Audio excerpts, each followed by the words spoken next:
Hello students. So you'll have noticed that thus far in this class, the vast majority of the triangles that we have studied have been right triangles. A right triangle gives us a lot of information for learning things about right triangles. If you have a right triangle, then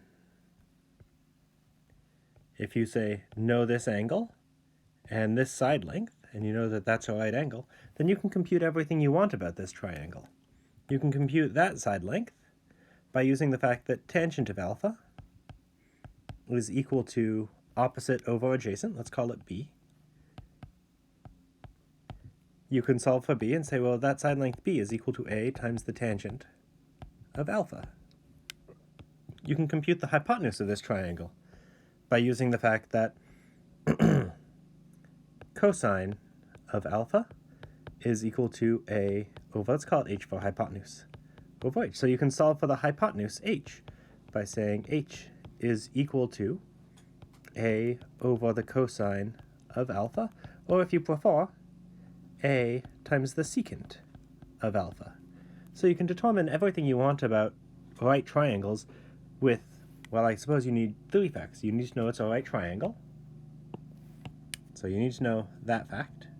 You need to know an angle. And if you know the side length, then you're done.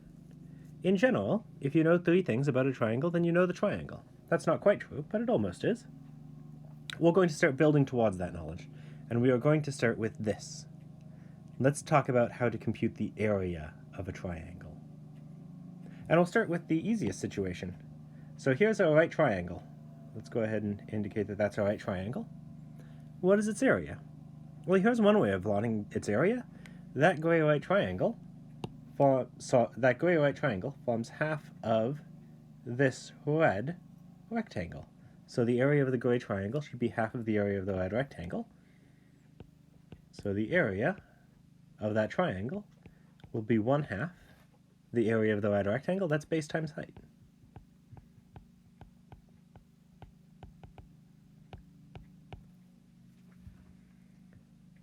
So our first goal is a formula for areas of non-right triangles. So can we do something similar to that? Get a formula for the area of a triangle in terms of information about that triangle by studying anything. So here's how we'll do it. So here's a non-right triangle. We'll drop a perpendicular line from one corner of the triangle to the side opposite. That's so there's the height of this triangle. Oh, but now check that out. Using this, can you compute the area of that triangle? Well, yeah, you still can, because it forms half of the area of that blue rectangle. So I'm incapable of drawing a rectangle, but imagine that's a rectangle. So that means the area of the triangle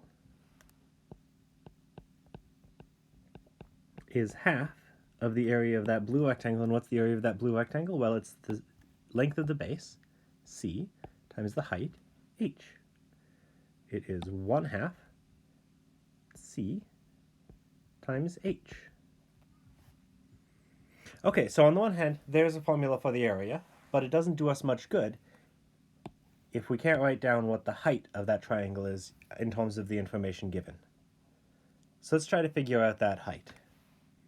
And the way that I'll figure out that height is I will look at just half of the triangle. Let's just look at this half of the triangle. So if you look at that, you see, yeah, that is a right triangle. And I know this side length is b, and I know this angle is alpha, so I can figure out h. Right? How can I figure out h? Well, it looks like I'm interested in the side opposite, and I know the hypotenuse. Sine of alpha is opposite over hypotenuse. So let's use that. So the sine of alpha is opposite h over hypotenuse, b. Often you would want h to be the hypotenuse, but here it's h for height. Does that look like you could solve that for h? Of course you can. So let's solve that for h. Looks like we get h equal to b times the sine of alpha. So we've just computed that h. So we can substitute in the computation that we just made of the height into that formula. And what will we get? We will see that the area of this triangle is 1/2 c times b times the sine of alpha. Said again, the area formula. If b and c are adjacent sides of a triangle, meeting at some angle alpha, some angle A, here it's called, then the area of that triangle is given by area is equal to 1/2 this side length times this side length times the sine of alpha. BC sine alpha. So this is saying if you know two sides of a triangle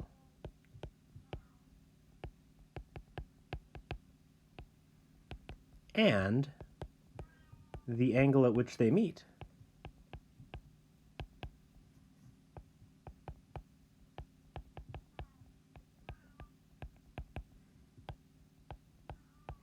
then you know the area.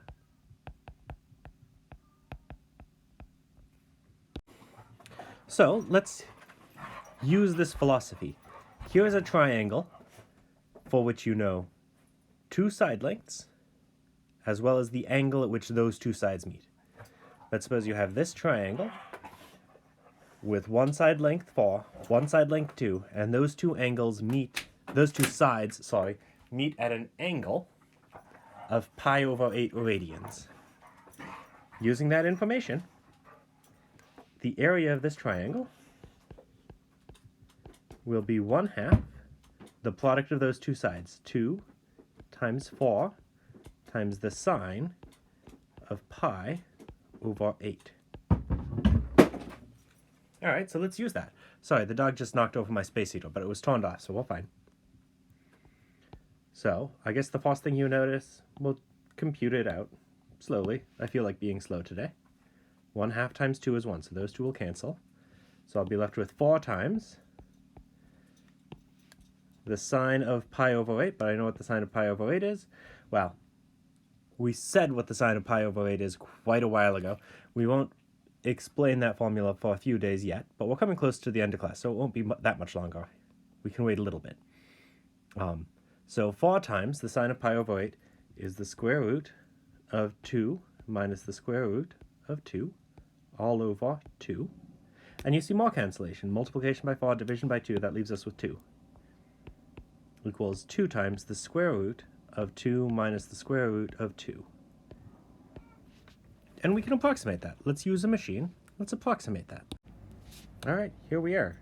So, having asked the Google calculator to compute 2 times the square root of 2 minus the square root of 2, I get an area of 1.53. So this is approximately 1.53. No units are specified, so I don't expect any units in the answer. There is the final answer. So let's talk about, so that's the first goal, and it's already done. We can compute the area of a triangle if I know those 3 facts about this triangle. But in general, I said, if you know 3 facts about a triangle, you should be able to figure out everything about that triangle. That's not quite true, like I said, but most 3 facts should be good enough.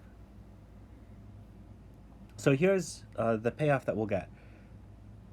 We'll use that fact that you can compute that area. We'll compute the area 3 different ways. Each of those things have to give us the same answer. So we'll get a fact about this, a triangle, a relationship between all of the sides and angles. That relationship will be the law of sines. You can use the law of sines to solve certain triangles. And so we'll use that to address some applications. So I think at 10 minutes, I'll call this video done. I'll introduce the law of sines in the next one. Talk to you in a moment.